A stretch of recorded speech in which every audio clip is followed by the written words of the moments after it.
Welcome back to the Why in the World podcast. I'm your host, Nat Horner, and joined with me this week is a very, very special guest, a good friend of mine, back from old lifetime ago at this point, James Rotondi. James, how are you doing, my friend? Good. How are you? Thanks for having me. I'm not too bad. I'm not too bad. Thanks for coming on. If you don't know James, you want to give yourself a 30-second elevator pitch for the people at home who might not know who you are or want to learn a bit more. Yeah, I'm James Rotondi, just a guitar player, just trying to do what I can to play some gigs, playing in a couple bands right now, a couple projects, just trying to do what I can to make music. There you go. There you go. Yeah. And if you do want to follow James, I will have his website linked below. It's just jamesrotundi.ca, as well as his Instagram, James Rotundi, all one word. Definitely go drop a follow and see some shows coming up. So I want to dive right into it. You did just graduate from Wilfrid Laurier for their Yes, I integrated did. musical arts program. So I wanted you maybe to get a little bit in touch with that, a little bit of talks of that. I know there are some Yeah, people who are going to school in the fall. Maybe they are going to school for that. So maybe a right. brief rundown of the course. Yeah, of course. So I started at Laurier in 2019. I went into the community music program. That's what I was accepted for. So that was about kind of just making music as collaboratively as possible with other people, learning about different genres and that kind of stuff. And then in my third year, that's when I moved into the integrated musical arts stream, which was a lot more about being a freelance musician and making you as well rounded as possible. So basically, the whole last 2 years of my degree was just preparing for these three projects that I had to complete, which I did in my fourth year. So it was like songwriting, recording, and just another kind of performance thing. So I took a bunch of classes that kind of was meant to get you geared up for those projects and give you the skills that you need to complete those. So that was pretty much it. Oh, there you go. There you go. What would you say Yeah. was probably the most challenging part of that program? Like, where did you struggle Mm. the most? Where were you kind of Yeah. like running around? Right. So it was very independent.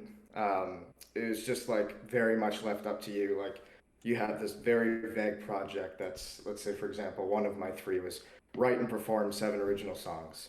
That's it. Like go do it. Here's one songwriting class that teaches you some basic songwriting stuff, and then it's just up to you to do it. And like I said, it's kind of like that for all of my projects. So there's just a lot of time management that I had to do for myself and a lot of just figuring out what to do.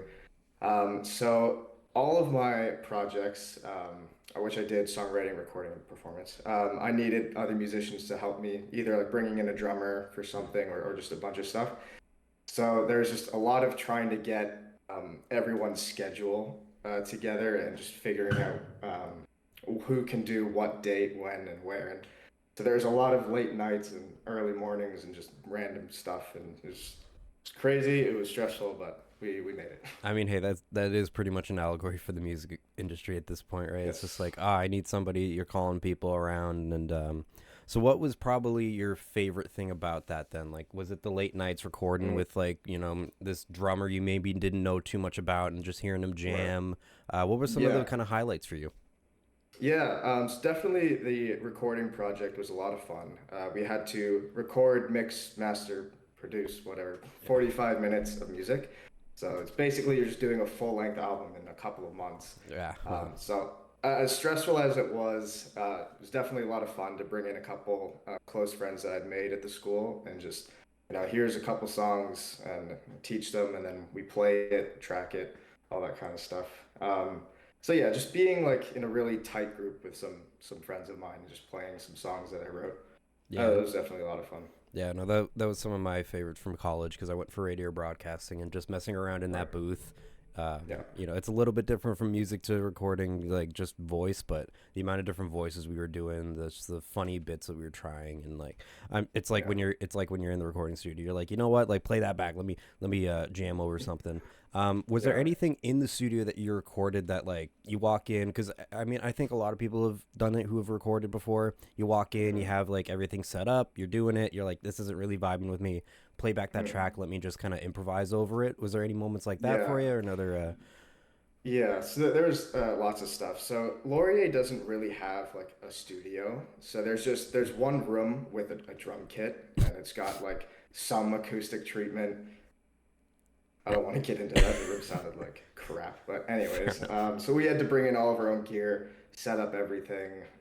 So it was just it's a little stressful with that, and not to mention in my fourth year they were renovating the building, Oh, so there was lots of construction going on. So we couldn't even record until like 5 p.m. when everything's done or whatever. And there were definitely a couple times where we've had people come into the room saying that we were being too loud. Like we were recording one Sunday morning, and I guess there was some sort of like a string workshop going on underneath us, or even two floors down, I think. And they were like, "Yeah, like we can hear you. You guys need to stop." And I'm like, "Okay, well, I need to get this done because yeah. like I have a deadline." But so there was definitely a lot of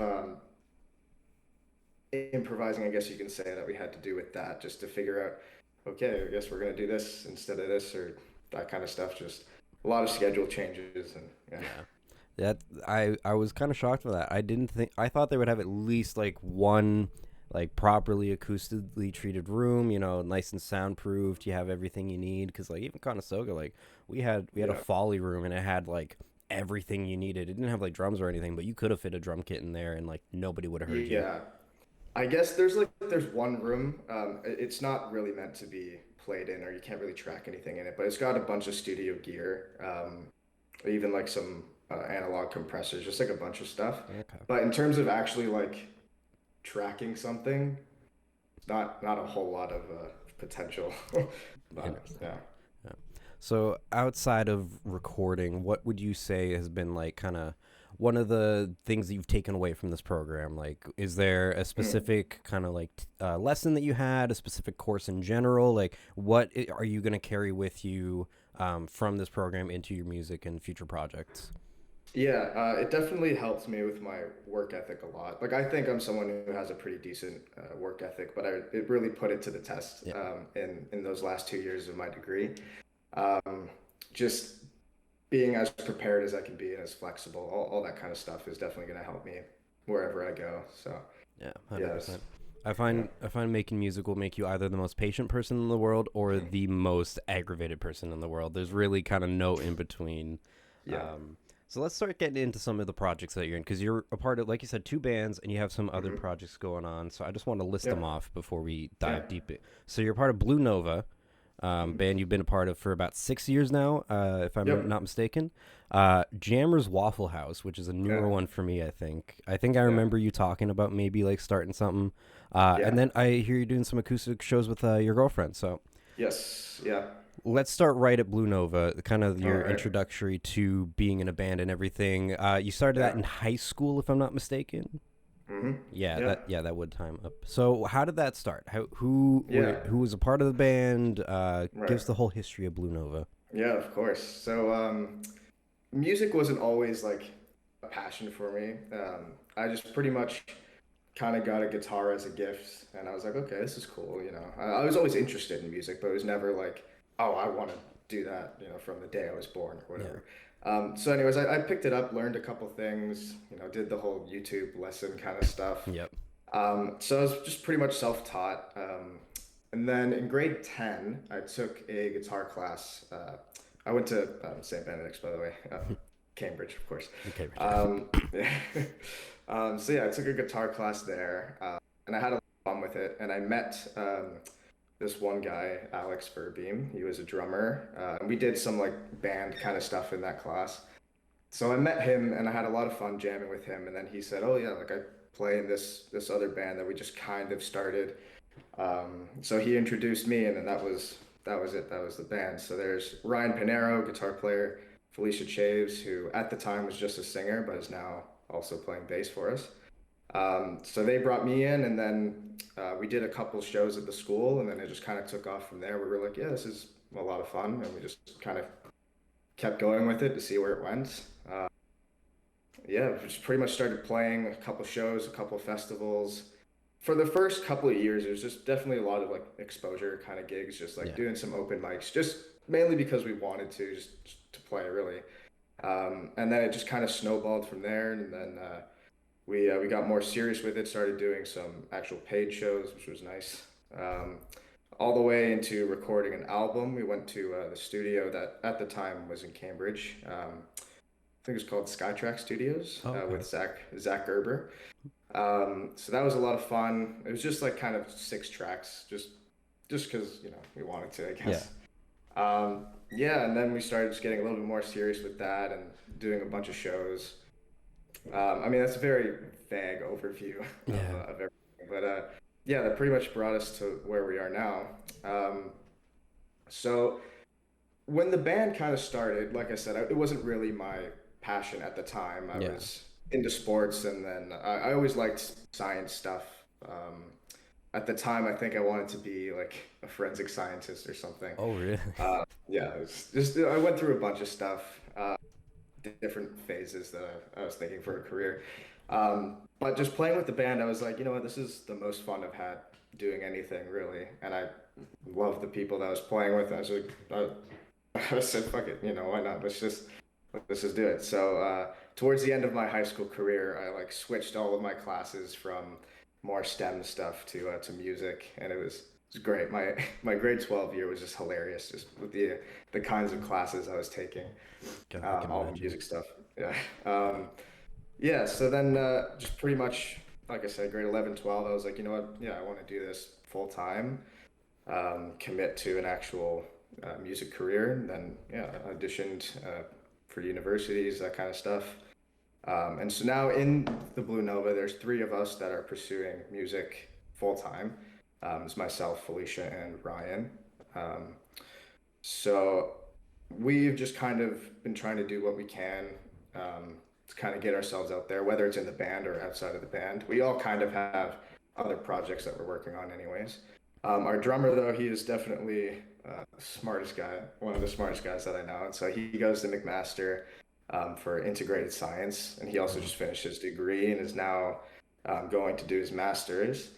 So the Blue Nova is kind of in this weird place right now where it's like, well, some of us want to do this professionally, and then Alex is like, oh, this is more of like a side kind of thing right now. So we're trying to figure that out and see what we want to do. Yeah. Um, yeah. Yeah, that does kind of get hard because I remember even at one point you and I were gonna start a band with another old friend of ours, Yeah. and yeah, trying to schedule everything because like we're all in Yeah. different places in our lives. You had Yeah. everything going on with school and Blue Nova, Hmm. obviously. I was jumping Yeah. around trying to do solo stuff while also trying to pursue this band idea that Ian and I had when we were in high Yeah. school, and yeah, Yeah. it was a time for the Yeah. camera. I think was what we came Yes. up with. Yeah. Yeah. Yeah, it was funny. That project, I was like, oh my God, yeah, let's do it. And then after like a couple of weeks, I was like, oh my God, I have so much stuff going on, Yeah. and it's crazy. It's just yeah, Yeah, that was such a whirlwind of like 2 weeks. I think I was like, because I was like, James, I need you to record this, this, and this. yeah, You're like, all right, I'll do my best. And I remember yeah, there was one song that, for whatever reason, did not line up with what I recorded, and I was like, I'm sorry, yeah, I don't want you to keep yeah, recording this, but yeah. oh god. And I think that one song that we did record and put out is still on SoundCloud. If Yes, I the yeah. Michael Bublé cover, right? Didn't Yeah, he yeah, do it that? was a Yeah, Michael Bublé cover. Yeah, that was a time. So for Blue yeah. Nova, where do you kind of see Mhm. that going then? Do you see you guys kind of continuing it on as long as you guys can, hoping something kind of strikes with it, just kind of see what happens? What's the kind of vibe going on? Yeah, it's always kind of been a little strange in terms of where we wanted to go. Because for a time we were like, oh yeah, we want to make it as a band and whatever. And then as priorities started to shift, it was more like, well, you know what, let's just keep doing this just because we can for as long as we can, really. Yeah, Uh, so in terms of like being an actual professional band, touring, all that kind of stuff, I don't know if that's going to necessarily happen unless we have our priorities kind of shift back. So for now, it's just kind of like just gigging for fun, making some money, still meeting people, making connections, all that kind of stuff. there you go, there you go. Not too bad. Now, Yeah. Jammer's Waffle House. Yes. The name intrigues me so much. Yes, I know. How did that come about? Who's a part of Yeah. that? And where did the name come from? Yeah. Okay. So, um, I don't really know how to pronounce most people's last name in this band. It's a very fresh thing for me. Okay. So I met this one guy. His name is Matt at Laurier, uh, and he called me for a gig one time, saying, "Oh, I need a guitar player," and it didn't really work out. I didn't have a way to get there, and like I would have had to learn I think 30 songs in like 2 days, so I was a little stressed about it. It didn't work out anyways, and I was like, I really wanted to play that gig, but like I said, it just didn't happen. And then couple months later, he calls me back. He's like, "Yeah, I need a guitar player for this gig. Are you interested?" And I jumped on. I'm like, "Yeah, of course." So we played this festival, and at the time there was like some other kind of members of the band that were just kind of brought in, just hired, filling in. So I didn't really meet like the full band until, geez, I guess maybe a month or two ago now. Oh wow. Yeah, so it was definitely just a new experience. I was just trying to get some work as like just kind of being a hired kind of guitar player, learn some tracks, play some gigs, that kind of stuff. And then it just got to the point where I started to meet them more, get to know them really well, started to click with them. And then they were like, "You know what? Let's do it. If you want to come on, like we'd love to have you." And I was like, "Okay, yeah, let's do it." Um, so even now, since that happened, I haven't seen them because they're more like Mississauga, Toronto area. Okay, okay. So it's a little far. Yeah. uh, but yeah, so again, since they've officially brought me on, I haven't even seen them. But we do have a gig this Friday, the fourth. I guess I'm not really sure when this is coming out. This is coming out on the um, 4th, so it'll yeah. okay, there we So go. So I'm playing a tonight. gig tonight. Yeah. Yeah. So it's in terms of the name though, I don't even think I know the full story at all yet. Because again, we just haven't really had that time to really just sit down and jam or all that kind of stuff. Yeah. Because again, since I'm so far, all of these gigs have been, yeah, here's the songs, here's some reference tracks, here's some originals, and I just learn it. We maybe have one rehearsal, and then we do the gig, and that's pretty much it. Yeah, there you go. But it is something I'm excited for because all the guys, oh my God, they're so good. The drummer's name is Mateo, and he's ridiculous. Yeah. It's nuts. Um, so I am very excited for it. All of the musicians, like I said, are great. Um, and just like we've played a couple really good gigs. We were at the Drake Underground in Toronto Oh, nice. last week, the week before. Yeah, just kind of called in very last minute because there's a band that couldn't make it. Uh, and it was great. Like the place, it was just full of a young crowd, which is totally refreshing from the Blue Nova, playing a lot more classic rock to Yeah. a bunch of dads. But yeah, so their music is a lot younger, kind of. It's upbeat rock. It's a lot of fun. Nice. So yeah, it's great playing to a younger crowd. It's a lot of fun. Yeah, no, playing a younger I don't know crowd. if I even answered all of your questions, but I mean, look, at this point, I'm just the kind of muse for you to tell your story. I right. throw stuff out, Yeah. you talk, so Okay. the questions don't really matter so much as you getting across your story. That's what I'm more kind of Right. focused Okay. on. So you did mention like Blue Nova is more kind of dad rock, like you're playing a lot of Mhm. those like classically, like I think I've seen you do. I feel like I've seen you do an AC/DC song or two before, and like Yeah. just a bunch of those different ones. So with Jammers Waffle House, is it more like originals, more of like a hmm contemporary rock? Like what kind of waves are Yeah. you going for? So it's got a good mix. We do play a lot of originals, but then there's like um, we do some pop stuff as well. Like we've done a weekend tune, um, some Harry Styles. Definitely more like in the rock kind of setting though. Like Yeah. it's not obviously we're not gonna have like synths up there or anything like that. Yeah. It's just guitars, bass, and drums. So we do that, but then we've even done a Led Zeppelin song. Um, what else do we do? We play like Valerie. I don't know if you know that song. Yeah, it's a good variety. There's a lot of stuff that I'm blanking on at the moment. Fair enough. It sounds like Yeah. it sounds like a nice, good kind of big mix. And then Yeah. you doing acoustic shows with your girlfriend. So what's kind of Yes. how is that compared to doing the band stuff? And like, is it a little Mm. bit more kind of like, you guys are hanging out and you're like, oh, let's practice a couple songs. Oh, okay, let's go out this weekend and perform. Like, how does that kind of work? How's that dynamic? Yeah. So we kind of started that. Um, I guess 2020, but obviously there's a pandemic, Yeah, so obviously with some it pauses. didn't really, it didn't really work out. We had one show, and it was like it's just a little weird. Like they had a bunch of plastic sheets up and around, and you know, it's just like it wasn't great. Yeah. So then we kind of just tucked that away and worked more on the band and that kind of stuff. But then recently we got a call, and we had the opportunity to do a an acoustic show. We were like, you know what? Yeah, why not? It'll be fun. So that was like 2 hour show at a place called the Rabid Fox in Kitchener. So it's Oh, just okay. like restaurants, Yeah. pretty much. Yeah, so it's definitely a change of pace, but it's also a little bit more stressful because it's like in a band, I have other people that I can rely on, and like if I'm forgetting a part, I know the other guitar player's got it, and then I'll hear it and be like, oh yeah, okay. Yeah. But with an acoustic show, it's like it's just all on you. So even the two of us, like, because we had to throw together a set list very quickly. So there's some sections that were a little wonky, uh, and then again, it's like it's all up to you. You've got to do it. But we managed to make it work. Like it was fine. Yeah. Um, yeah, I don't really know if that even answers exactly what you're asking.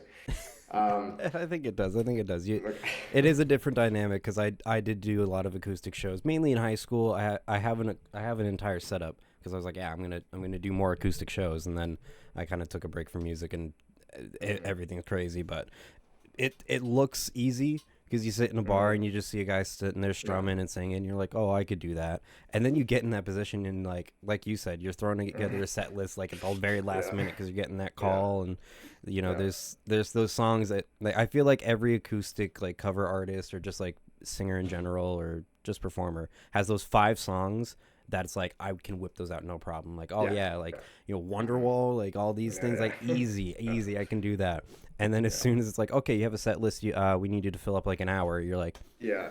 I got to do what now? Yeah, that's kind of what it was. We knew about it kind of ahead of time, but it wasn't really set in stone. So we're just kind of like, yeah, we'll work on it when it gets confirmed. And we didn't have too much time to throw it together. And then my girlfriend, by the way, she also plays in the band. It's Felicia Chaves. Oh, So she got sick as well, and so she couldn't really sing, and it was like it started to get more stressful as we got closer to the gig. yeah, But yeah, in the end, it was great. Like, and if there's anything that we messed up on, like the amount of people that are going to notice that is very negligible. exactly. Um, One thing though that I definitely learned, bring a monitor. We did not think that we needed one because we had like just a little PA speaker next to us. But the place started to fill up and it got loud. And Yep. so when I'm doing some finger picking stuff, or like finger style, whatever. It's like that's just gone. I Yeah. can't hear myself at all. Um, there's one song that Felicia was playing guitar on, and she's just kind of like strumming with her thumb. It's just like a very kind of light thing. And I'm sitting there and I'm trying to find the beat, and it's just like Just gone. gone. Yeah. Yeah. No, that So bring them on there. bring them on Yeah. to that. Yeah, that is a very it's an easy thing to overlook. Very Yeah. easy thing to overlook because I've never had to really perform with a monitor before. I've been very Mhm. lucky in that. Um, Right. and I say lucky in quotes because I just play by myself. So it's like like I keep my own Mhm. beat. Right. But yeah, monitors. Especially when I went into radio, I was like, that's Yeah. useful. I could use that. Yeah. So what would you say kind of is the dynamic then? Because I didn't know that you and Felicia, I didn't put two and two together that Right. Felicia was the same Felicia. So what's the Right. dynamic then? Like in Blue Nova, kind of Mm. like working together. Do you how does the relationship work inside the band, outside the band? Where is Mhm. there crossover? Do you try and keep it separate? What's kind of with that? Yeah, I'd be lying if I said it was easy. Because when we hang out, it's very hard to separate the business from the relationship. Because it's like, oh well, we just want to hang out and watch a movie. But then in the back of my mind, it's like, okay, well we've got this gig to work on and whatever, or all this band stuff to do. So trying to find a balance has been tricky. But as we've gotten older and more experienced with the band, there's less work that we need to do together, like working on stuff. We can definitely trust each other to be like, okay, yeah, just go work on this at home, and we'll have one rehearsal, and we'll probably be okay. Um, but in the band, we're pretty much on the same page. So there is that. Um, And it has its pros and cons because, like I said, trying to make some things work and time manage can be tricky. But um, we know each other a lot better than I would say other band members might. Yeah. But yeah. Yeah, no, that is kind of the hard part when you go into business with anybody, really. Like, Hmm. is trying to find that balance and trying to preserve the relationship. And I'm glad Yeah. it seems like you have it kind of figured out right now, and hopefully it Hmm. continues to go that way. But I did want to talk about balance a little bit because you've got Hmm. these three different projects. How do you Hmm. balance all the projects you got going on, living Yeah. just a normal life, having a good time, hanging out with your girlfriend, and then Yeah. work as well? Because I assume you're still working full time. So I've bounced around from quite a few jobs, just trying to make some money, pay for school, all Yeah. that kind of stuff. But when I got out of school, I wanted to make the goal of being able to support myself with just music projects. Definitely not easy. Yep. So right now I'm teaching at Pro Music in Waterloo. Yes. Um, it's I don't have a lot of students right now. I'm just working kind of one day a week, a couple hours teaching like six students. And then I'm gigging pretty much every weekend ish, every other weekend. So when it comes down to priorities, it's definitely a lot to balance. Yeah. And it's very much like, what's the next thing that I have? And I just need to work on that. So, again, for example, we have a gig this weekend with Jammers Waffle House this Friday. So that is pretty much what I'm working on this week because we have like 38 tracks in the set list. Oh wow. So there's a lot. A Yeah. couple new songs to learn, a couple new originals to learn. Uh, so pretty much I get up, I practice for an hour, make breakfast, practice some more, work on stuff, transcribing songs, whatever, all that kind of stuff. And then yeah, when I'm sick of doing that, then I'll be like, okay, well, let me work on some teaching stuff, lesson planning, whatever. And then, yeah, it's just pretty much that kind of cycle of like, what's the next thing I have? Okay, that's going to be the focus for this week. Okay. Yeah. Wow. So for your lessons plans and stuff, is it one-on-one teaching? Do you have like Yeah. just a small class? Okay. Okay. So what's Mm-hmm. the age range then of like people you're teaching? Mm-hmm. A lot of So kids. yeah, I'm pretty sure pro music is like, at least for one-on-one lessons, it's like ages 9 to 99, I think. Okay. But for my students itself, it's yeah, mostly the kind of 9 to 13 range. I've got one adult student. Um, so I am a fairly new teacher. Like this is my first kind of Yeah. teaching job. So I'm still trying to figure out the best way to make lessons interesting while also trying to develop their musical skills. Because I like music theory a lot. I find it Yeah. very fascinating. But obviously a kid probably won't. So I can't just be like, yeah, so here's all of this very cool stuff, harmony, whatever, all things about music. And they're probably not going to find that interesting at all. So I have to get them playing some songs and just try to break down a lot of things about music in very small segments for them. But Yeah. yeah, so I'm just trying to find out basically like a kind of curriculum that works for me and works for them. So Yeah, fair enough. Fair enough. I will yeah. say maybe it's advice for you, but when I was learning guitar, especially in high school, it was the Mm-hmm. lessons where the song was just like it sounded so cool that Mm-hmm. I may not have understood the act. Like I'm sure you know the song "Drifting." It's like more of an acoustic one. Not drop D. It's like Dadgad tuning, I think. Okay. Mm-hmm. It's one of those songs. It's like a little bit of like you smack the guitar, but it's like you're using the guitar as one. It's one instrument, but it's also doing all these different parts. You have a bass part, drum part, regular guitar, and like I was Yeah. never good at it, but just that opening riff and like trying to do like all the taps, like there was theory behind it, there was technique behind it, but I Right. was like, oh, okay, the song's just like really fun. So that would be my advice to you: is just find that like Yeah. one song that like is so Mm-hmm. fun but teaches so many fundamentals. Yeah. Because like with Mm-hmm. myself, because I had a very similar kind of like journey with music in the sense of like got a guitar when I was 8 as a gift, always Mm-hmm. interested in music, and I was like, okay, cool. I think I plucked out like some melody parts for Pink Floyd The Wall and like Ghost Riders in the Sky or something, like just Right. like really basic like few note melodies on I think just the A and E string alone, Mm-hmm. and then obviously Yeah. Smoke on the Water. Right. And then yeah, very much like you, took classes in grade Mm-hmm. 10, Yeah. fell in love with the music, fell in love with just playing, and did all the self-taught like YouTube kind of thing. I remember I was like the Hmm. first kid in our class to learn a bar chord. I forget what Yeah. song we were playing. It might have been like Brown Eyed Girl, and there was like an F, and I was like, yeah, I got the bar chord down. And Yeah. then, Yeah. yeah, I definitely was a kid though that didn't fall in love with music theory.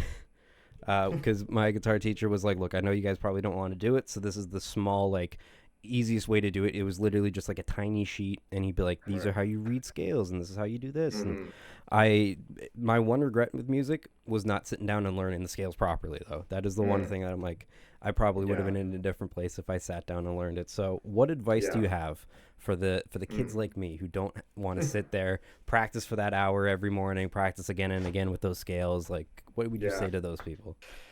Yeah, it's definitely interesting because with music, you always want to make it fun and engaging.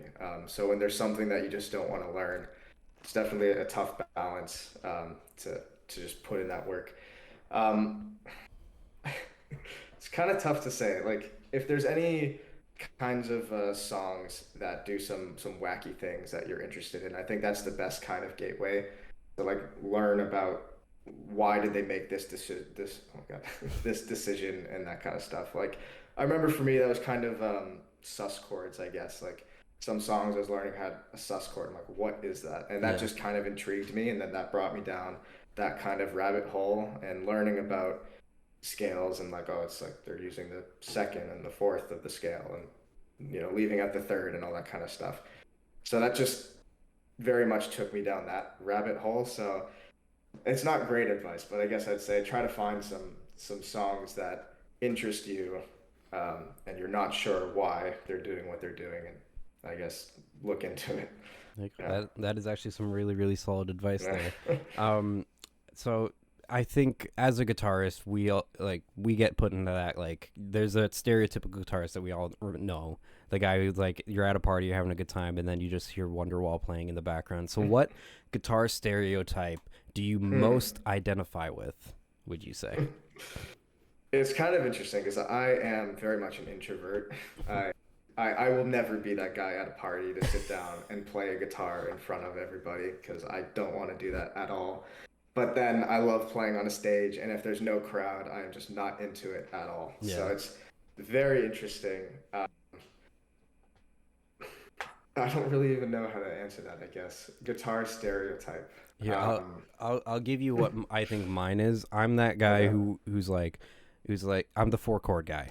I'm like the Mm, like oh you want me to play this pop song? All right. And like I know I could mm, play it in the actual key or whatever, but I'm like I'm just gonna play the four chords. Your right. C, D, G, maybe an E minor, throw in there, Hmm. and just kind of see what happens.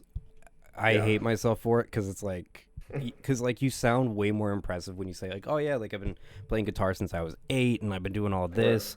I can play almost any song, and then they're like oh and then you play it and like people are kind of impressed, but then you have that one guitarist is like I know what you're doing. Like you didn't transcribe that. You just Yeah. I know what you're doing. Yeah. So that would probably be my stereotype other Yeah. than the I don't want to practice scales. What are these? Right.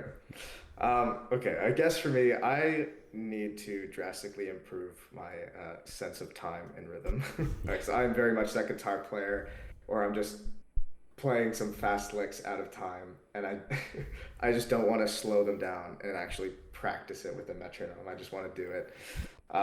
So there's some times where the drummers in either of the bands I play in do some super syncopated fill, and I'm just looking at them like, I I lost it. I'm Like sorry. um, so I guess that just playing the licks at a time kind of thing. yeah, yeah. I Um, mean, it is better than being, and like, no offense to anybody who is this, but the guy who plays that solo for just like way too long, and you're like, please, like, I get it. Like, this is a great lick. That sounds great. But I don't yeah, want to listen to like a 5 minute solo of you just improvising at this point yeah, because you ran out of written material and the band's like, yeah. I'm gonna kill you. Yeah, Yeah. I've definitely been there as well. I remember playing one show where I kind of I fumbled a little bit. I did not play the solo nicely, and then I just tried to save it, and it just went on for a lot longer than it should have, and it did not do anything for the solo that I played. It's So like when you're like, ooh, this needs a little bit more salt, and you just keep dumping the salt until like you're uh, like it'll be salty enough eventually, and then you're like, all right, I gotta walk away. yeah, So I see the guitars hanging behind you. Do you want to maybe give a brief kind yes, of like explanation or rundown absolutely, of each part of your gear? for sure. So I am very much a tinkerer, I guess. I love fooling around with guitars and that kind of stuff. So where's my hand here? So this is actually like the first kind of Strat that I ever had, like a knockoff. Like I think the brand was called Barracuda. Oh, Uh, and then I might have been like 13-ish, maybe 14, where I broke a pot on it somehow. I don't know how. And then I was like, I'm not gonna take it into somebody. I'll replace it myself. yeah, How hard can it be? Uh, and that took me down this whole rabbit hole of like, oh, there's all these components of a guitar, pots and wiring and all that kind of stuff that I found fascinating. I was like, yeah, I'm gonna learn about that, figure out how to do it. Ended up like just swapping everything on the guitar just because. So yeah, this is like the first electric guitar that I ever had, and I've swapped pickups on it, pots, just a whole bunch of stuff. nice. The neck, though, however, cannot really be saved. I think the truss rod is just gone. It's a mess, stripped to hell, whatever. So Yeah, probably gonna have to swap the neck out on that. This is a PRS S2 Custom 24, and I bought that after I got accepted into Laurier. It's kind of like a treat to myself. yeah. I remember when you Kind of picked up need, that guitar. yeah, I was very jealous because I got the Paul Reed Smith tattoo, and right, I was yeah. like, you son of a bitch. Yes, so that took me all throughout my degree pretty much. It's been great. Definitely love that. Then this is my latest kind of thing. This is a guitar kit, actually. Oh So wow. yeah, I bought like pretty much just the wood and the neck already pre-shaped and all that kind of stuff. So I just stained it, wired everything, threw it all together. Yeah, so really happy with the way that turned out. Because again, all like the work I kind of did with this one, all the soldering, all the tinkering, I guess it just brought me to here. Yeah, so it's a lot of fun. It's definitely not perfect. I still have a long journey ahead of me in terms of my guitar luthier kind of work. Yeah. But it's been great. I've been using it for tons of shows. Um, Actually, I don't know. Let's see. Something cool that I did. So I put trapeze. I put the trapeze bridge on it. Nice. Actually, you cannot see that at all. Where it says usually it's like the custom plate. I got my last name engraved on there. Nice. Sorry, I'm trying to get this to focus. I mean, I it don't know if you looks can good see on it my at end. all. Yeah, it looks good on my end. So Okay, cool. So that's something that I did that I think is really interesting. I'm nice. just like a satin kind of finish. Yeah. Um, I do have another Telly kit in the garage that I've also been assembling and disassembling ever since I got it. um, I have a problem with not letting things be. It's like there's always one little thing that bothers me that I think I could fix, and then I just end up making it all worse and having another 6 hours of work to fix it. So Yeah, but I mean, that's kind of, yeah, it's like working on anything, right? You want it to be like perfect down to the yeah, last like detail. yep. Yeah. I guess I Um, could probably do a bit of a gear rundown yeah, because of like, course. nope, I don't really show it off too much anymore, so I might as well. Okay. Um, Yeah. this is my baby. It's not the first guitar I had. My first guitar was a knockoff Strat. I think the brand was Academy. Okay. Yeah. Yeah, just your typical black Strat. But I've always loved the Telly. So I've Mm-hmm. recently been sticker bombing it as well. All I right. I was the guy who was like, I'm never like sticker bombing any of my guitars or anything like that. Like this is art. I don't want to ruin it. And then I got this guitar from somebody that was very important to me, and I was like, this is a very cool sticker. I'm gonna put this on Mm. as like a symbolic kind of thing. And then Yeah. once you start with one, it's like tattoos. You kind of just like, oh well, this is a cool sticker. This is a cool sticker. A Right. lot of these are weed related because I work at a dispensary and you get free Nice. stickers all the time. So it's like, There you go. like yeah, I'll get my box high, my El Blunto. This riff one I thought was really cool. I ordered Mr. Beast Burger one time and they gave me a sticker and I'm like, you gotta have Jimmy Beast on the guitar. Yeah, and just like a whole bunch of different things like that. I love the maple neck too. That was like Hmm. the big selling point, especially with this one. Yeah. I don't know if you're very like particular about the woods you use on your guitar, but I am very very particular. I like me my Yeah. maples. Yeah. Like oaks, okay, and Mm. like mahogany. I do like on my Yeah. acoustics and kind of whatnot. Hmm. And then Yeah. what do we got? We got Priscilla the P bass, who's seen better Hmm. days. I busted the string and I've been too lazy to fix it because bass strings are very different than guitar strings. Fun fact for anybody who didn't know that. These are thicker and much more of a pain in the ass, so I'm gonna take this to Hmm. Long and McQuaid. Honestly, might be getting rid of her kind of soon, just because like Mm. since I don't really play anymore. Like I play guitar, Right. but I'm not recording music. I don't really need a bass right now, but we'll see once I Hmm. get her fixed up. Yeah. But wait, there's more. Um, Not to mention bass strings are super expensive as Oh well. yeah, can we talk about that for a second? Why are bass strings so much more expensive than guitar strings? Like I don't know. I can spend $50 on guitar strings and get so many, but like Mhm. $50 maybe gets you a pack of bass strings, like Yeah, maybe. and they've gone up. I know guitar strings have. I haven't actually checked on bass strings. I get like the Ernie Ball, like Oh packs of yeah, three. They used to be like 18 bucks, and now they're like 27 with yeah, tax. And I'm like, yeah. Inflation has really hit guitar and like the music industry in a way that I never thought it would, and I don't like it. yep. Um, Now we've got Ella the Epiphone. So it's a Epiphone Oh, SG. I just very recently nice. started bombing this one. Yeah, my grandpa got me this from Long Nice. McQuaid. It came like there were some dings in it. This like Mm, the switch was missing the actual like little plastic part, so right. he haggled them down in price a bit and got them to put that back on. Nice. Oh, that's Yeah, great. yeah, it's a really nice guitar. This one is my kind of. I have some thicker strings on it for a little bit more kind of Mm-hmm. like metal or whatever I want, like Mm-hmm. any kind of punk stuff I want to play. But it's a really beautiful guitar. I love I love Gibson. Fender's probably my favorite brand, but Mm, I mean yeah. the Um, style of Gibson you can't go wrong with. And Epiphone has been doing really well recently. Like all of their guitars have really stepped up to the plate, and it's great. yeah, because I remember Um, like even starting guitar, Epiphone and Squire were like the two kind of like, oh, like you couldn't afford a Gibson or a Fender, so you just got yeah. that. But no, they've come into their own. Honestly, I think a lot of Yeah. Epiphones are probably better than people want to give them credit for. Um, Oh yeah, for sure. and then we got the Martin acoustic. Had Nice. to. I've gone through Yeah. so many different acoustics. My first one I think was like an old classical guitar that my grandpa got from a pawn shop, Yeah. and then Yep. you put regular acoustic strings on it and like instead of the nylon, it got the job done. It was fine, Yeah. but Yeah.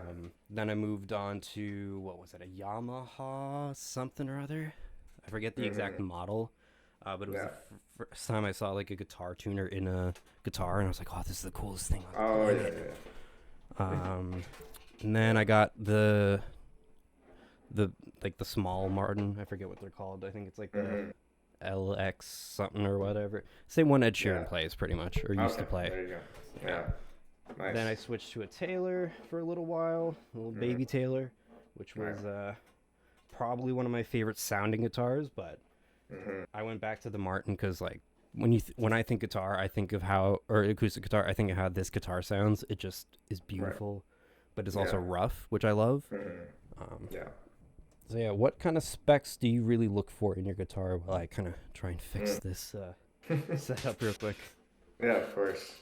Yeah, it's definitely a good question. There's lots of thought that needs to go into that kind of stuff. So like my 335, for example, that's all mahogany with it doesn't have like a maple cap. It's almost between a cap and a veneer, where it's like too thick to be a veneer, but not thick enough to be a cap. So it's just kind of somewhere in there. Okay. But yeah, so that's all mahogany and Gibson spec'd everything in terms of scale length and all that kind of stuff. Um, I've been trying to think of like what the perfect guitar for me would be, and lots of different kinds of body shapes and contours. Like the PRS is definitely the most comfortable guitar that I have, Yeah. with all of their contours and like the horn scoop and all that kind of stuff.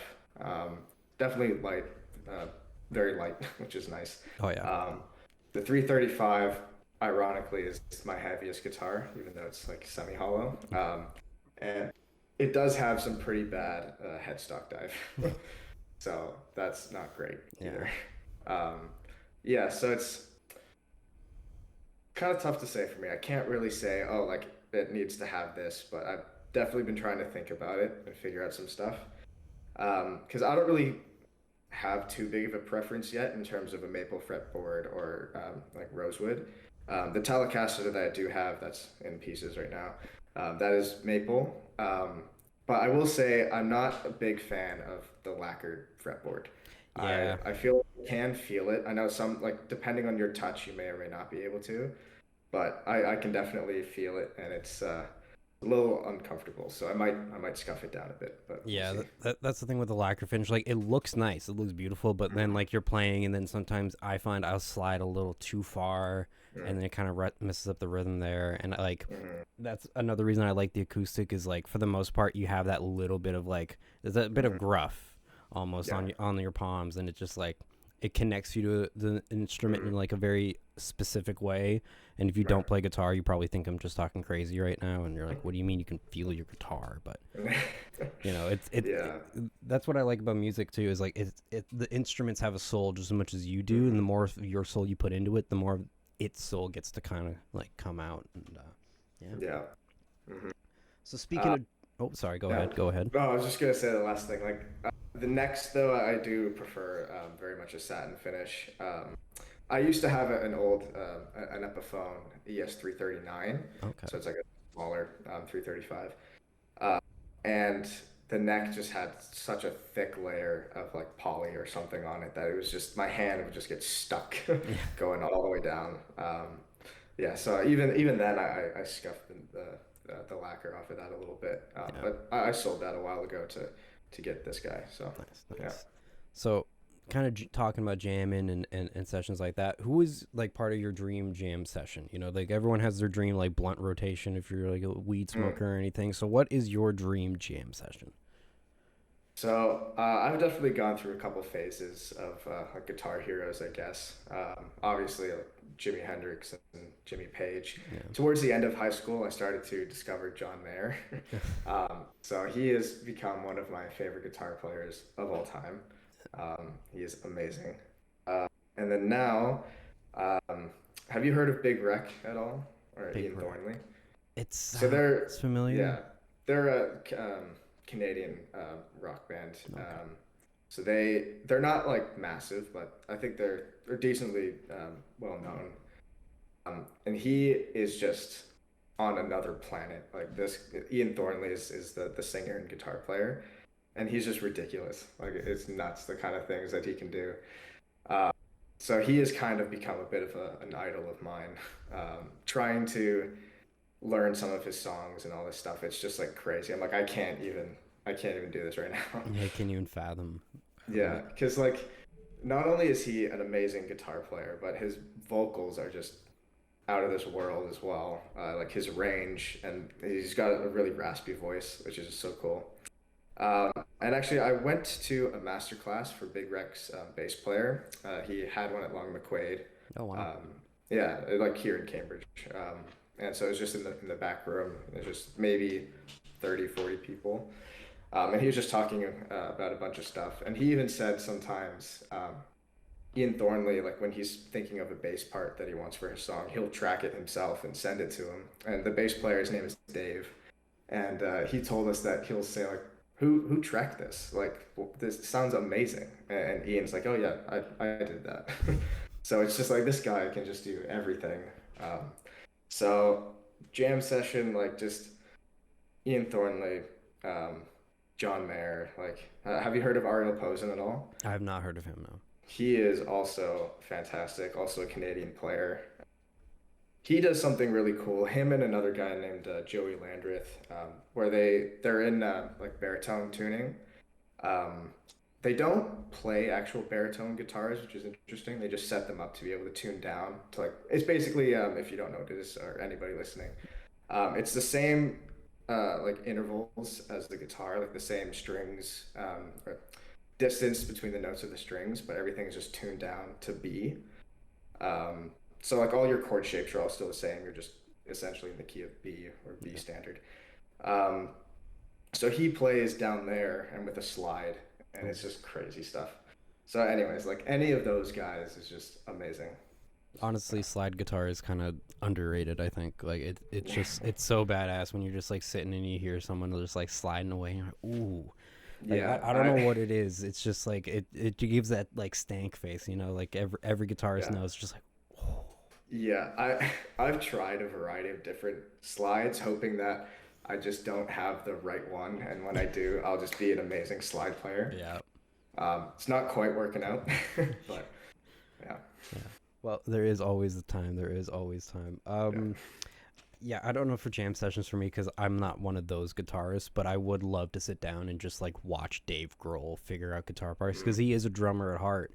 But yeah. like, you know, you listen to a lot of Foo Fighter songs and you find out that he recorded the guitar, wrote it, and you're just like, how did you do Hmm. that when Yeah. like you were the drummer in Nirvana? Like, how does Hmm. any of that make sense? So like that Yeah. him, probably like BB King or like maybe some Oh, like the old like like jazz guys. I've always like I grew up around jazz. My family mm, listened to all kinds of music when I was growing up, so yeah. I was kind of introduced here and there to everything. And honestly, Okay. sitting down with Tom DeLonge, I feel like would be a Mm, great kind of experience, not just to like learn how he plays, but just to hear him talk about aliens and then just go into this really weird riff and be like, right. where your brain's probably fried. How are you doing this? Um, Yeah. Oh man, that's great. yeah. Yeah. And also, I was kind of curious because I think I've mentioned this in every episode now, but I'll mention it again. I always send out kind of like a questionnaire thing before the guests sit down with me. And you put down getting a handle on your social media, something you're working on. So I kind of wanted to dive Mm, into that a little bit because I find it somewhere yeah. that I struggle myself, especially Hmm. like because you're trying to promote yourself, but there is also this part where you're like, well, I don't want to like get annoying to my friends and family who follow me too, and they're just like, Yeah. "Shut up!" Like we know that you have a show coming up, but you're trying to get yourself out there. So like, how has that Yeah. kind of been for you? How have you utilized social media? How do you think you can improve on it? And Yeah. what's kind of your relationship with that? Yeah. So for me, my relationship with social media was always kind of like, I know I need to be posting more because I know that's how so many people get noticed and network and all that kind of stuff. But I never really sat down and actually like wrote out a plan or really put in a lot of effort to make it look good. So any videos that I was posting was just kind of random stuff just for the sake of posting. And then I had a chat with this one guy. He's a promoter, and he's had a lot of success in the music industry. And he, he was very blunt about it. He was like, "Yeah, like all this kind of sucks. It's like you gotta make it look like you're actually trying." And I was like, "Yeah." So since then, I've like got some of these lights and all that kind of stuff, and I'm trying to post a lot more TikToks and Instagram reels, I guess, and all that kind of stuff. Um, Trying to post at least once or twice a week just to get something started, and then just try to build it up from there. Um, Mainly too, just so like if someone wants to hire a guitar player, I have a whole catalog of stuff that they can look from and see all the things I can do, and then they could be like, yeah, okay, yeah, I want you, Yeah. like that kind of stuff. So yeah, Yeah, no, social media is definitely a tool where like you if you use it right, does wonders for you. But it's like you said, if you yeah, don't put in the effort, it comes across like I mean, since I've been doing this for like a good 5 almost 6 years at this point, I'm sure there even now there's stuff that like you go back and you look mm, at the new stuff, you're like, what are you doing here? yeah, Yeah, and I find it is hard. Like with this, I want to clip down stuff and then post it, but it's hard to sit down and find the time to like, especially once you've recorded something, going back at mm, it, rewatching the entire thing, cutting out certain segments. Like Yeah, Yeah. man. I need to hire a social media like person. It's just Yeah. I know that I'm not big enough to warrant it, but my God, it would make so much. It would just make my life Yeah. so much easier. Well, What? especially for the work that you do. For me, it's not. Um, there's not a whole lot like kind of behind the scenes that I necessarily need to do. It's for right now. I'm just kind of recording some solos, like just kind of stuff like that. So it's just finding a backing track and throwing that into my DAW, and then just miking my amp and just recording it, and then just syncing the audio, and that's pretty much it. Yeah. So I'm kind of lucky in that sense again for right now at least, where there's not a crazy amount of work other than just practicing and recording the thing itself. So What's been yeah, your kind of like either favorite social media to post on, or what's kind of been the most like mm. successful for you then? Oddly enough, Facebook I've had the most views on, like Facebook Reels, I guess. Yeah. It makes no sense to me, and my numbers are all over the place. I pretty much just post on Facebook, Instagram, and TikTok. And each app just differs drastically. Oh yeah. Where so like one video on Facebook has like 1.4K views, and then on Instagram it's 200, and TikTok it's 400. Um, and then I have one video of me recording a Jimmy Page solo and Led Zeppelin song. For whatever reason, on Facebook it has 9,000 views, Oh wow. and everywhere else it's like maybe 500. And it's not like even one of my newer videos where I have the nice lights or anything like that. It's just me in my apartment when I was at school, just playing, and I got like my bed behind me, just like my Star Wars poster on the wall, and it makes no sense. Yeah. And I was just playing into like right into Logic with like a Marshall um, amp simulator. It's like, why is it that one has 9,000 views, but then something else that I've tracked in here, miking up my amp and whatever. But Yeah, yeah, no, I will never understand social media. I find that Facebook, for whatever reason, just like music things goes off. I think it's just yeah, like the generation that's on Facebook too, like yeah, because I mean, that's the content you and I even kind of grew up with a little bit. Like you'd hmm see like that YouTube video, like there's that one guy that played, I think at a university. He had his like classical guitar, and he just went absolutely nuts on it, millions upon right, millions of views. yeah, But nowadays, kids just lip sync to a song and then suddenly they're the next big thing. I know that makes me sound like a yeah, boomer, but I mean like, yeah. Yeah, I'd definitely be lying if I said I wasn't jealous of anyone on TikTok that just got famous for doing, I don't want to say easy things, but but like but doing things that like in comparison, you're like, okay, like I'm dedicating like I mean I'm sure like it takes a while to get like the dance moves right and like the exact mouth movements like it's right, not easy, I know that, but I mean it's like apples to oranges, I mean yeah, um yeah, because like, even for me when I was releasing music, like SoundCloud went off. Like it would be right, like yeah, hundreds upon hundreds of listens. Like I think a few songs like hit either close to or over 1,000, and I was like, oh hmm, wow. And then you go to Spotify and it's like 20. Like yeah, you get 20 plays. I think the yeah, most I have is like 1,000, or no, I have a few mm, thousand on Operator. That one kind of went mm, off because I just so happened to be able to. A marketing guy reached out to me and he's like, one of those guys like, oh, like I'll put you on my Spotify playlist and you'll right. make all these streams. And I'm like, it's bots listening to it, but all right, like whatever. I Yeah, didn't have to pay him any money. I just was like, yeah, just put it mm, up. all right, yeah, And like, yeah, it's 7,000 bots that listen to it, but I mean, hey, that's a cool number that I can just show people. I remember like yeah, people being like, "Oh my god, like that's so awesome," and it's true. Like once you start seeing some success, everyone says yeah, like, "Oh yeah," like you see the vibe change with people. They're like, "Oh yeah, like I've always believed in mm, you," and you got like I got so much of that. Have you right. experienced a lot of that? Like with any kind of success you have like those people that maybe have not talked to you that much, but then as soon as you get like some numbers, they're like, "Oh wow, like I love what you're doing. You're such an inspiration."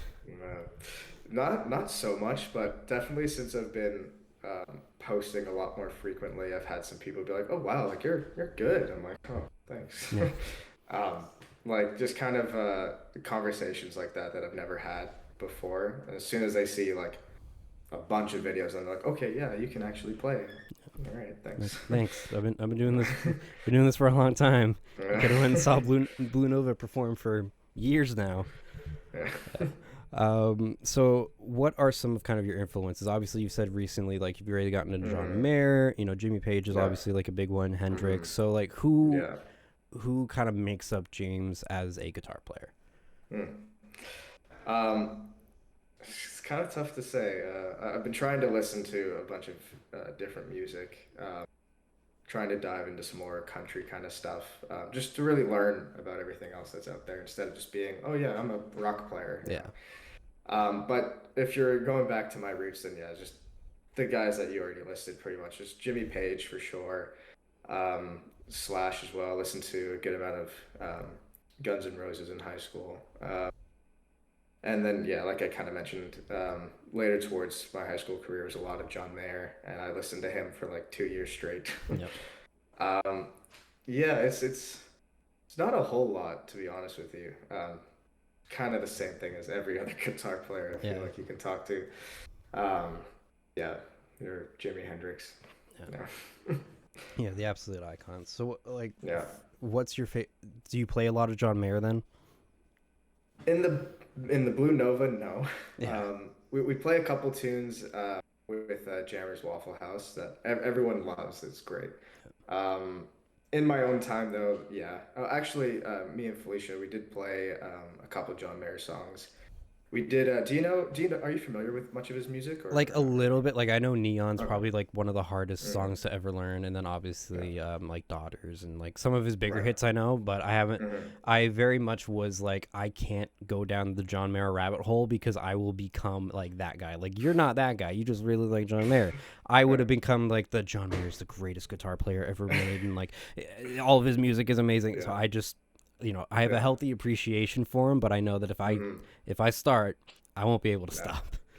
So okay, in my defense with John Mayer, I was never like the uh, your body's a wonderland kind of fan. Yeah. Like not like that. My first exposure to John Mayer was seeing a couple of videos on Instagram of him playing "All Along the Watchtower," which is a Jimi Hendrix tune, or I guess a Bob Dylan tune. Yeah. Um, so I saw him. I don't even remember now what show it was, but he was wearing like suspenders and he had glasses on. So I didn't know who John Mayer was. I was just scrolling and I saw this video pop up and he's just like shredding, obviously. I'm like, oh, this like nerd looking guy is kind of cool. And then I just didn't really think much of it, kept swiping, and then days, weeks later, I keep coming across the video. I'm like, you know what? I want to give this guy a shot. So I look him up, and the first video that I see is him playing um, "Ain't No Sunshine" or a cover Yeah. at the Crossroads Festival, and I saw that. I'm like, okay, this guy like knows his shit. Like Yeah. he can play some stuff. And then just pretty much right from there, I just found all of his music. Continuum is my favorite album of his. No. Um, and then from there, I discovered like, oh, he's this guy. Like her body Yeah. is a wonderland and waiting on the world to change and Yeah. all that kind of stuff. I'm like, oh, okay, that makes sense. Yeah. But I'm glad I had the exposure first of him doing the more blues kind of stuff Yeah. because I might have had a different opinion. But me and Felicia at our acoustic show, we played "Stop This Train." Oh, okay. That is a song I would recommend you listen to because it is crazy. It's an acoustic song, and it just has all of like the kind of slapping stuff, and all of your fingers are almost doing something different. Like your thumb is kind of just keeping this rhythm going. Your index finger is like kind of strumming, and then or at least the way I play it, my middle finger is playing some like melody kind of stuff on top of the chords. It's ridiculous. It's crazy, and I hate how he can just pull it out, Yep. no problem. And I'm like, oh my god, I have to spend weeks practicing this, but whatever. Yeah. No, he is like the absolute like when you think guitarist, like he is guitarist. I watched an interview he did, and he was like, yeah, like sometimes like he'll just like after sex have a guitar there, and he's buck ass naked, just like I'm gonna sing now because I just had this idea, and I'm like, fucking John Mayer, this man. I pull out a guitar, and everyone's like, get away from me. But John Mayer can be buck ass naked on his bed and Mm, just like come up with probably the greatest song ever written. yeah, Yeah, yeah. it is a little bit also because that's how I feel about like even a little bit like Tom DeLonge and stuff because like he never went through Hmm. like the musical training and all this. He was just kind of like and even like fucking Paul McCarthy like Mm, he not really classically trained. He just like has a song in his head and he can sit down and pluck it out. Like those musicians are the ones that annoy me because, like you said, you're sitting yeah, down weeks on end practicing this one bit, trying to get it down flat, and then they're just like, "Oh, yeah, I'm just gonna strum this, and it's the greatest chord yeah, ever yeah. heard." I watched one video of John Mayer. I think this was at some concert of his where he was showing how to play neon. Um, so I don't know if you've really looked at it at all, but it's like the chord shapes are a little advanced, and he Yeah, uses his thumb quite a bit, which I do as well. But my hands are not as big as his, so he can yeah, stretch a lot farther than I can. But the way that he's playing it, he says he's only using his thumb and index finger, and so he's just kind of doing like this weird, just kind of not strumming. He's not strumming, but it's it's just more of it's like it's literally like the slap of the bass like kind of like thing. yeah, Like yeah, yeah, I've watched a couple of different YouTubers trying to attempt it too, and like yeah, they'll get like 90% of the way there, and they're like that 10%, mm-hmm, like it's like it's not a difficult song, but it's a mm, difficult technique. I would say is yes, kind yeah, of what I've yeah. gathered from it. Yeah. So in this video, he's just showing everyone, he slows it down, right? And then he goes like, God, like maybe 50% faster than the song itself. And the song is already fast. Yeah, And he's just like going nuts. I'm like, okay. like all right, So I'll just quit then. yeah, Okay. no, it's pretty much like all right, John, like you can just have all my gigs and everything. Like you can kind of do that. Yeah. So what kind of goals do you have then for music, like Mm, yourself and your career? Like, do you want to keep doing the band thing? Maybe not necessarily mm. with the bands you're in now, or maybe with the bands you're in now. What's kind of the trajectory Yeah. that you're going towards? So pretty much, I just want to be able to support myself in the music industry. I'll be satisfied with that alone. Um, but I definitely want to be in some sort of a band. I want to take some vocal lessons so I can start to actually write songs for myself and not just for whatever singer I'm kind of with in what band. Um, so that would be like the ultimate goal, kind of um, fronting my own band maybe, or just being in another band where everyone's on the same page. Yeah. Um, and that's pretty much it. I definitely want to keep building the guitars for as long as I can. Um, like that would be really cool. Like touring or something with my own designed Yeah. guitars, like that'd be sick. But Yeah. that's pretty much it for now. Just trying to do what I can to stay afloat and play music. Now, would you want Yeah. to like, let's say, let's say Jammers Waffle House like Mm-hmm. goes off after this show Yeah. on Friday or tonight when this comes out. Right. Um, let's say that happens. Would you want to go down like the route of like where you have your own signature guitar, like with a certain Mm. company? Or would you want to have your own Yeah. guitar brand? Would you just want like your own guitars for a tour and then like nobody else can touch Mm. them? What kind of Yeah. Luthering would you like to kind of do for moving forward? If a company were to reach out and say, "Hey, let's design you a guitar," I'd be like, "Yep, let's do Yeah. it." um, but like, I don't have to have like my own guitar, so it's like I wouldn't ever turn that down. Yeah. Um, yeah, so yeah, no problem with that. Yeah. Is there a company in Yeah. particular that if they reached out like Mm. tomorrow, that's like dream made, like amazing, or is it like whoever really? Probably PRS, to be honest with you. Yeah. Um, Gibson, I don't think they have a lot of young artists that they're affiliated with as far as I know. Like, No, so I don't know if that's something they would really do, I think but honestly the youngest one, at least that I can think of, would be like Billy Joe from Green Day. Like right, yeah. that's the Um, only one I can think of because not a lot of people playing Gibsons these days. I've noticed. yeah, I've uh, I've been watching actually a lot of videos on that, and it seems like their audience is very much like the boomers, like the dad rock kind of stuff. Yeah. Um, which is a bit of a shame, it's you kind of want to invest in the younger generation, but I guess not. Yeah. I'm sure. I'm So sure eventually it'll all come around. I'm sure. Like I don't know. Like MGK or something will come out with like Mm. a all pink Les Paul, and then everyone's gonna be like, "Oh my God, give me a Gibson." Right. Um, Yeah. but yeah, I think for me it'd be like if Fender came to me and were like, "Hey, let's make you a Yeah. Telly line," or even Mm. PRS. Yeah. Because I don't own one. I remember I Right. was like talking to you about it when we worked at McDonald's about like Paul Reed Smith and stuff, and then you got yours, and I can't describe how jealous I was because I'm like, Yeah. that is almost down to the T what kind of guitar that like I wanted, like same color, same like headstock and Yeah. everything, and I was like, "You Hmm. lucky son of a bitch." Um, uh, yeah. Honestly, their SE. Oh God, what is it? They just came out with them, like the SE like 594 McCarthy stuff. Um, it's they're amazing. And even though they're made overseas, like oh God, their quality control is just off the charts. yeah. It's great stuff.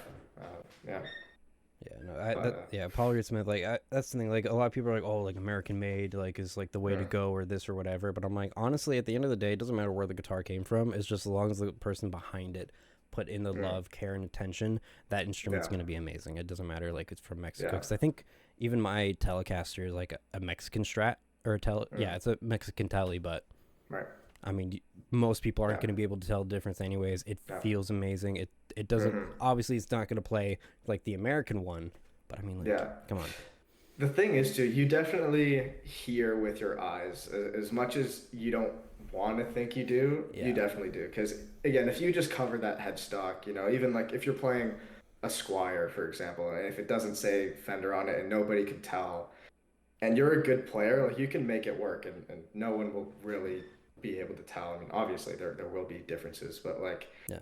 at the end of the day, if you're sounding good, you're gonna sound good. That's all that matters, you Yeah, know. exactly. It, It's it kind of like what we were talking about before with Gibson versus Epiphone. Like you give like again someone like Jimmy Page and Epiphone Les Paul, he's still gonna sound like Jimmy Page. yeah. It's just you're just buying the name, really. Exactly. Um, It's like what a lot of people say about cars where it's like, the car doesn't make the driver makes the car. Is that, Fast and Furious, Corona family like line out right there, but I mean it is true. It is true like, you could give a 5-year old like the greatest guitar in the world and it's still going to sound like a 5-year old playing guitar. But you give yeah, Jimmy Page literally like a box with some like a box string right. guitar. He's going to make it Hmm. sound amazing, so Yeah. yeah. So kind of, winding down a little bit, just kind of speaking of that. So how do you find time to unwind then with like everything that you're doing? You're very much Mm. like, what's the next thing? What's the next thing? When do you Yeah. like shut off for the day, or are you always just kind of Yeah. going? So it really depends. Like if I have a lot of work, then I'll pretty much be working all day. But I try to give myself like a hard cutoff time, usually like 8-ish, 8 o'clock. Like I'm kind of up by like 8:30-ish in the morning, um, and then I'm doing stuff that I need to be doing all day. Now that doesn't necessarily mean I'm like sitting down for like 8, 10 to 10 hours a day playing guitar. Like I'm doing a bunch of things that I Yeah. need to do. Like I said, whether it's lesson planning or just working on some social media stuff or just um, getting some things together for the band, updating my website, like anything that I'm just kind of I need to do for myself. But then yeah, like 8 o'clock ish at night, I try to just stop there and just relax for the night. There you Um, go. What yeah. are some of your favorite things to do and like relax? You watch a lot of Netflix shows, anything like that? Yeah, I usually watch some TV. I'm like a big Marvel and DC guy, so Yeah. um, yeah, I'll be watching something. Like I just binged all of like Titans because they came out with a new season, so I just restarted that, watched it all. Um, Star Wars as well, big Star Wars fan. So watching all those kinds of shows and whatever. Yeah, Yeah. yeah. But how do you feel about the Marvel shows then that's been coming out? Because I'll be honest, I stopped after whatever the show was just before Hawkeye. I think it was Loki season one. Yeah. I was like, yeah, I'll watch Hawkeye, and then it came out, and I was like, I'll just wait for it all to come out, and then I didn't watch Hmm. it, and then Yeah. obviously Secret Invasion just wrapped, and I heard the ending was it was an ending. Yeah. Yeah. Marvel for me, like Endgame was their finale. Yeah, Like everything had been leading up to Endgame with a consistent goal, and it paid off so well. Like, that was one of the best things I've ever seen in theaters. And then No Way Home came out, which was really good. I love that too. And then it just kind of crashed from there. Yeah. All of the shows, they were okay. Loki was good. I did enjoy Hawkeye. Uh, I didn't watch like half of them. I watched the first episode of Secret Invasion, and I was like, I'm just gonna be disappointed, so I'm not gonna waste my time. And then Yeah. sure enough, all the reviews came out, and I saw a bunch of spoilers. I'm like, yep, I did not need to watch Yeah. any of that. See, So I saw one spoiler and I'm like, that would have been so cool if they did it in a movie. Like Secret Invasion should have been the next Avengers movie. Like right, I this entire phase, like it should have been, the scrolls, like, you're starting to yeah, pop up and see like, oh, like this person was a scroll the whole time, and then you do yeah, the whole Avengers Secret Invasion, and then they could have done some cool yeah, stuff there. But yeah, yeah, I think with Marvel and DC to an extent now too, it's just too much multiverse stuff. yeah. Like it was great with It, No Way Home. mhm. Multiverse of Madness was fun, but it was like all right. And now it's just like everything's like the multiverse, and the Flash Yeah, was just yeah. god awful. I have this debate with one of my best friends almost every time we talk about DC and stuff because I think the two of us were definitely more DC leaning, like in terms of just the content. Obviously, they haven't had the movies to really back that up. Yeah, But this is the thing with like the DC extended universe. I guess that was like all this is oh my God, the Zack Snyder universe. yeah, Every movie was like, oh my God, the world's gonna end, and I'm like, okay, well, like I'm not gonna care anymore if exactly. every movie is gonna be like that. Like the first Aquaman movie, it was such a good, simple story. And then again, just always in like the last act of the movie, they're like, oh, massive CGI armies, Yeah, massive world-ending fight. I'm the like, blue okay, light going into the sky and yeah, this portals opening exactly. up. Yeah, Yeah, it's like that movie did not need that at all. yeah. And I think it would have been way better without it. But 110%. Although I will say, when the Snyder cut of Justice League came out, I sat down and I mm, watched that entire 4 hour thing. yeah, And yeah, I was like, you know what? There is a part of me that wishes Zack Snyder was able to do at least like Justice League 2 and 3. They were just like, you know yeah, what? Do those two. Because yeah, what I've always appreciated about Zack is he takes the source material and he makes it his own. yeah, Whether it's for good or bad, that's up to kind of your hmm, own opinion. But yeah, I was like, okay, like, because when BVS came out, I was like, oh, it's gonna be the Dark Knight Returns. It's gonna be mm, so cool, and it yeah, wasn't. And like, I remember at the time being like, this is trash. This is horrible. And then you mm, go back and rewatch it, and you're like, you know what? Zack Snyder was constantly trying to do something different and against what the yeah, studio wanted to do, and now hmm, it's all just studio fluff piece movies like Ant-Man 3. Like it was a fun movie, but it was just yeah, they're standing on a blue screen. They don't know what they're mm, really acting to. yeah, And it's just the studio being like, okay, now it's actually going to be this character that comes in, this character. Oh, no, actually, we're going to scrap this. So, yeah, yeah, I don't know. Everyone keeps saying, oh, are we hitting superhero fatigue? Like, I feel like that's a conversation every 5 years. But I yeah. think this is the first time where I think there's actually a genuine argument for that because it's just, they're pumping it out like nonstop. And that's the thing too. Like if they had just slowed down, like oh my God, the amount of money like they would make. I Yeah. think. Because even sorry, go ahead. No, no, you go ahead. I'll jump in Okay. there. Okay.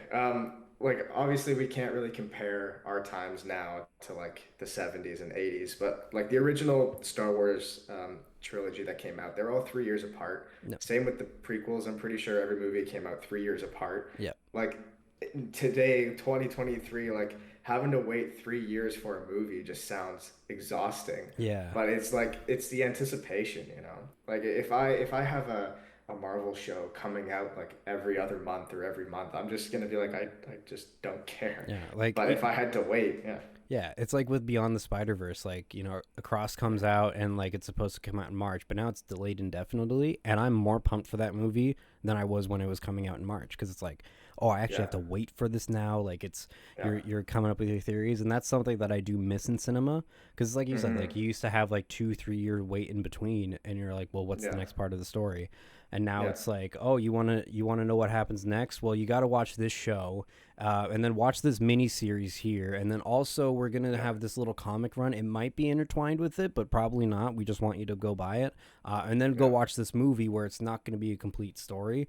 I very much think hmm, after Endgame, they should have went down to like 2 movies a year, one show. Yeah. You have Oh yeah. movie at the beginning of the year, movie at the end of the year, and then a show in the middle, and it just you rebuild because what was so Yeah. great about those first three phases of the MCU and everything was it was all a slow burn to this bigger Mm, idea. yeah. It's like Nick Fury said. There was an idea. Mm, Bring a team together, and you see that team get built up. yeah. And now it's like, oh well, we're gonna throw this character in, we're gonna throw this character in, and this is the new Yeah. phase of the MCU.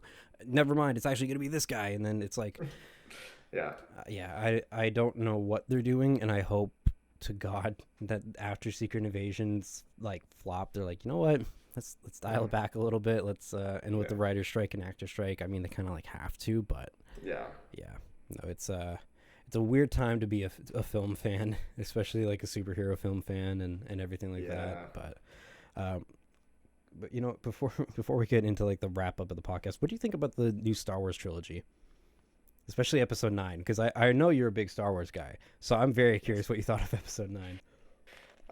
Okay, so at the time when episode 7 came out, I was absolutely loving it. Yeah, Looking back now, it's like it is kind of just a remake of episode 4, yeah, but I can look past that at the fact that you are reintroducing Star Wars, after like what, a decade or 15 years when episode 3 came out. yeah, Uh, so it's like I can look past that. They made a good movie, whatever. And then there was how many 2 years I guess until episode 8. yeah, So again, kind of tying back, that's like that anticipation, right?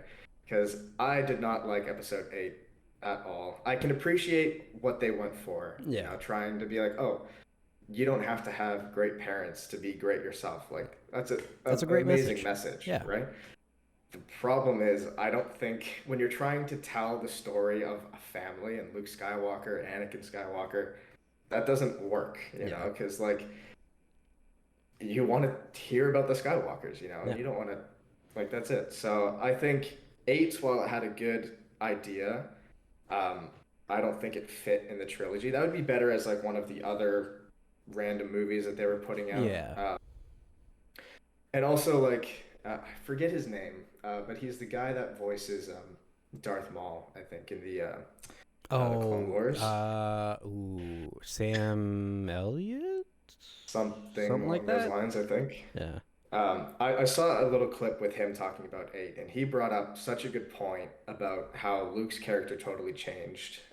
Where he said that's something, people change, characters change, it's totally fine. But when you change something about a character as loved as Luke Skywalker and someone who's like to his core is like such a good person, and when you fundamentally change that off screen, that's when it's kind of like, mm, yeah, it's not great. So I'm not getting that quote 100% right, but I think that's definitely such a good point where like all of a sudden Luke went from like episode 6 being in his prime, he's awesome, and then the next time we see him, he's just like this hermit that hates life, and it's like, okay, yeah. well, Because like even and Yoda then when he was a hermit, like yeah, he probably wasn't having the best time, but like no, he was fun. He was like, yeah, yeah, like it's the Force. Luke, fucking pick me up on this rock. yeah. And then episode 9 was just a mess because they spent half the movie trying to undo everything that 8 had done, and then trying to wrap up a 9 movie saga. Yeah, It was just not, did not work. And you can't make up for that with all the fan service that they had either. no, Like, I appreciate it, but no. And no. then bringing back the Emperor. And Yeah, okay, sorry, I'm going to rant, and you I go know right we've ahead. You go right ahead. deviated from everything that we started from.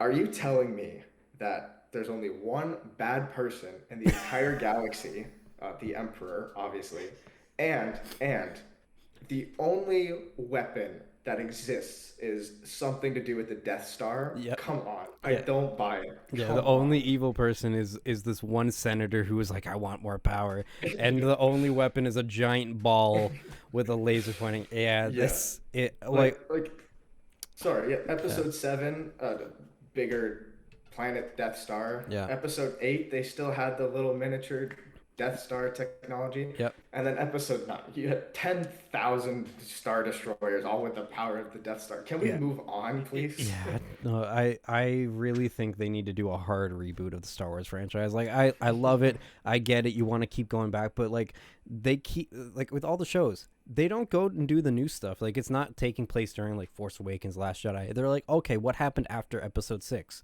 What Yeah. happened in that interim? You know, all the books that everyone likes. Let's just do all that. And I'm Yeah. like, I think Star Wars needs a break from the big screen for another Mm. like 10 years, and then what you do is you reboot it. Star Wars Episode One, A New Hope. Mm. You Right. redo, or you go to Phantom Menace and you do it in like the one Mm. through whatever. Yeah. But yeah, it's funny you mentioned that because it's like when you do sit down and you think about it, you're like, okay, so there's like kind of shitty people with the Force, whatever, but like it's whatever.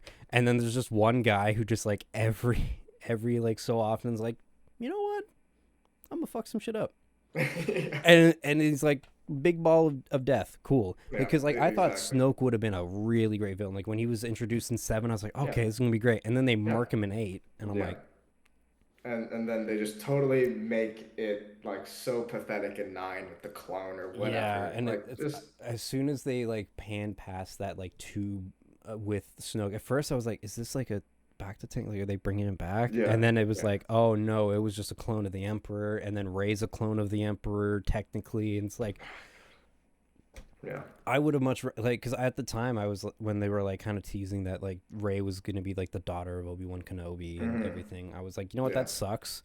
But in hindsight, I'm like that would have been so much better.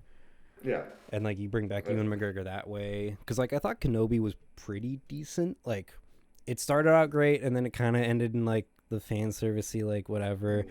yeah. Their final fight should have been a bit more.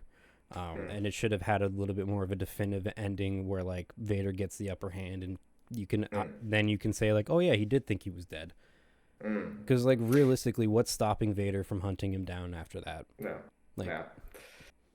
Everything like between Obi-Wan and Vader in that show was really good. yeah, Everything else is kind of yeah, like I kind of hoped like the Princess Leia stuff would have wrapped up in like an episode or two. And then it would be more about him and yeah, like his kind of journey. Yeah, so it's just kind of like didn't exactly do what I was hoping it would. yeah, And it's kind of funny. Someone pointed out to me that the show ended in kind of the same place as it started, yeah, with him like watching over Luke about to do the training with the Force Ghost Qui-Gon. You know, yeah, it's like, well, that's where 3 ended, yeah. but That's where okay. episode 3 ended. He was going off into exile to watch over Luke and Yeah. complete training with Qui-Gon, and then he didn't. But and then he ends doing the exact same thing, and I'm like, I mean, it's cool they got Liam Neeson back, I guess, but Yeah. like who sat down and was like, you know what, let's end this in a circle. Let's not tie the knot. Let's just tie it back Yeah. to where we started and be like, all right, he's gonna go do it again. Just you wait. Kenobi Yeah. season 2. Uh, all right. So to kind of wrap up, I always ask my guests this at the end of every podcast. So why do you do what you do every day? What is the goal behind? Mm. What's the driving force behind you waking up, practicing, doing your music? Like, Yeah. what is why do you? What's the why in Mm. James Rotondi? So I have two answers to that question. One because it's fun. Like I love making music. And like I just why would I want to settle for anything else? If I'm not happy. Um, Another reason is my parents worked their ass off to get our family in the situation that we're in. Um, so I have an opportunity to pursue like my dream essentially. So I feel like I have to, for all the work that they did to put me here to buy all of the stuff that they've bought me, and I just like I kind of need to do that for them and for myself. So yeah, That's honestly probably one of the most wholesome answers I think I've heard so far on this. yeah. Thank you so much, James, for sitting down. Obviously, you have the show this tonight when this comes out, but Friday. Do you Mhm. have any of your shows in August coming up? You want to let the people know about? So I guess technically tonight at the Antler Room in Toronto, next weekend, Black Swan in Oakville, pretty much it for now. All right, all Yeah. right. Best place to find all the information, jamesrotondi.ca, I assume, or your Instagram. Hmm. Fantastic. Well, thank you so much, James, Yes. for Thank sitting you. down. This has been a great chat. I'm glad that it wasn't just music and we got to kind of dive into a little bit some nerdy stuff as well. Yeah. And yeah, thank you guys so much for watching this week's episode of the Why in the World podcast. James's links will all be down in the description below. Make sure you check him out. Make sure you check out all of his projects. He's a really, really talented player, and I've been following his career for a while now, so yeah, I can speak to it. It's been very, very cool. But All right. again, Thanks for having me. thank you. Alrighty. And